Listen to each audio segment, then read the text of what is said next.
అభ్యర్థుల లిస్టులో వైఎస్ఆర్సీపీ అభ్యర్థుల లిస్టులో విజయవాడ ఎంపీగా నాకు వైఎస్ఆర్సీపీ తరఫున పోటీ చేసే అవకాశం కల్పించారు. దానికై ఆయనకు నేను కృతజ్ఞతలు తెలియజేస్తున్నా. ఈ మధ్యకాలంలో నన్ను మెడబెట్టుకుని అవమానకర రీతిలో అవమానిస్తూ తెలుగుదేశం పార్టీ బయటికి గెంటేసింది. అటువంటి పరిస్థితుల్లో నన్ను ఆత్మీయంగా ఆలింగనం చేసుకుని ఆయన హక్కును చేర్చుకున్నారు. దానికి జీవితాంతం నేను ఆయన రుణపడి ఉంటాను. ఎందుకంటే చాలా అవమానకర రీతిలో నన్ను గెంటేశారు. నేను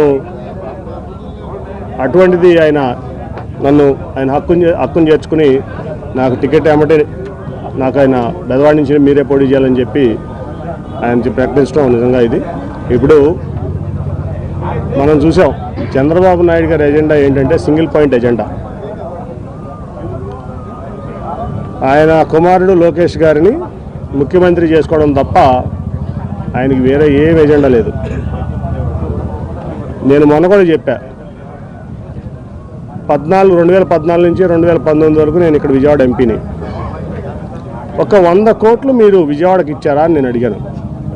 100 కోట్లు సెంట్రల్ గవర్నమెంట్ ఫండ్స్, నేను తెచ్చిన ఫండ్స్ తప్ప ఒక 100 కోట్లు విజయవాడకి ఇచ్చారని నేను చంద్రబాబు నాయుడు గారిని పబ్లిక్గా ప్రశ్నించాను. అంటే చాలామంది ఇక్కడ అమరావతి కడుతున్నారు, క్యాపిటల్ కడుతున్నారు, అసలు ఈ ప్రాంతాన్ని బ్రహ్మాండంగా అభివృద్ధి చేస్తారు చంద్రబాబు నాయుడు గారిని చాలా అపోహలు ఆరోధించి కూడా ఉన్నారు. కానీ ఆయన అమరావతిని ఎట్లా డెవలప్ చేస్తారో నాకు తెలియదు. కానీ విజయవాడను మటుకి ఒక శ్మశానం లాగా తయారు చేయడానికి ఆయన కంకణం కట్టినారు. ఆయన ఒక ఓల్డ్ సిటీ చార్మినార్ లాగా విజయవాడను తయారు చేయాలని ఆయన యొక్క లక్ష్యం. ఎందుకో కానీ నాకు తెలియదు, విజయవాడ అంటే ఆయనకి చాలా చిన్నచూపు. మొదటి నుంచి కూడా ఇక్కడ ప్రజలన్నా విజయవాడ అన్నా ఆయన చాలా చిన్నచూపు. ఎప్పుడో ఆయన రైల్వే స్టేషన్లో ఎవరో ట్యాక్సీ డ్రైవర్లో ఎవరో అవమానపరిచారంట. ఆయన కెరీర్ రాజకీయ జీవితంలో కొత్తగా అదే చెప్తాడు మాకు ఎప్పుడు చెప్పిన ఆయన. ఈ విజయవాడ అంటే ఆయన చాలా చిన్నచూపు. అందుకనే అన్ని రకాలుగా ఆయన చేయకపోయినా ఏదో నాకున్నటువంటి దీంట్లో ఈ ప్రాంతానికి చిత్తశుద్ధితో నేను తెచ్చుకున్నాను. ఆ రోజున ఎయిర్పోర్ట్ కూడా వద్దనుకున్నాడు ఆయన. ఇక్కడ 5,000 ఎకరాల్లో అమరావతిలో ఎయిర్పోర్ట్ పెడదాం, ఈ ఎయిర్పోర్ట్ వద్దనుకుంటే ఆ రోజు వెంకయ్యనాయుడు గారు నేను చాలా అడ్డం తిరిగే దాని మీద. ఈ ఎయిర్పోర్ట్ ముందు పూర్తి చేయండి, తర్వాత 5,000 ఎకరాలు పూర్తి చేద్దామంటే వెంకయ్యనాయుడు గారు, సుజనా చౌదరి గారు మరి నేను పట్టుబడితే ఆ రోజున ఆ ఎయిర్పోర్ట్ అయినా ఈ రకంగా 1,000 కోట్లు సెంట్రల్ గవర్నమెంట్ ఫండ్ వచ్చింది, రూపాయికి స్టేట్ గవర్నమెంట్ ఇచ్చింది లేదు.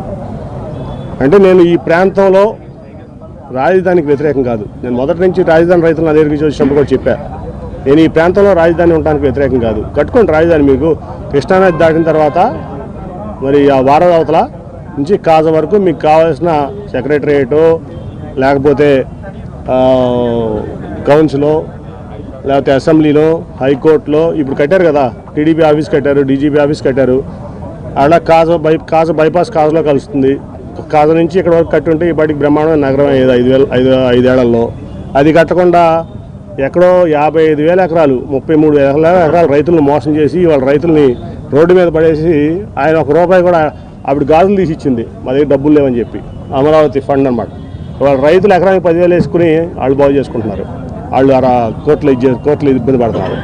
అంటే నేను చెప్పేది ఏంటంటే, నువ్వు ఆ రోజున రాజధాని పెట్టాల్సింది కృష్ణానది వారధి దాటిన తర్వాత కాజా మధ్యలో నీకు కావాల్సిన left side 9HV left side right side కట్టుకుంటూ వెళ్తే బ్రహ్మాండమైన గన్నవరం ఎయిర్పోర్ట్ నుంచి గుంటూరు వరకు ఈ ప్రాంతం బ్రహ్మాండం అయ్యేది.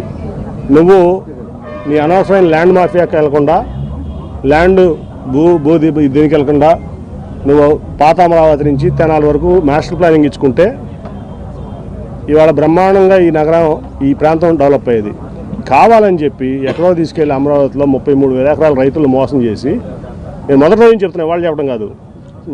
నేను ఫస్ట్ రోజున మా ఎంపీ కొనకళ్ళ నారాయణ గారు, నేను ఇంకెవరో 2 ఎమ్మెల్యేలు కూడా ఉన్నారు మాతో పాటు కారులో వెళ్తుంటే మోడీ గారు వచ్చిన రోజు శంకుస్థాపనకు ఆ రోజు చెప్పా, ఈ ప్రాజెక్టు 30 ఏళ్ళున్నా పూర్తి అవ్వదు, ఎట్టి పరిస్థితులు అవ్వదు, ఇది అయ్యే ప్రాజెక్ట్ కాదు.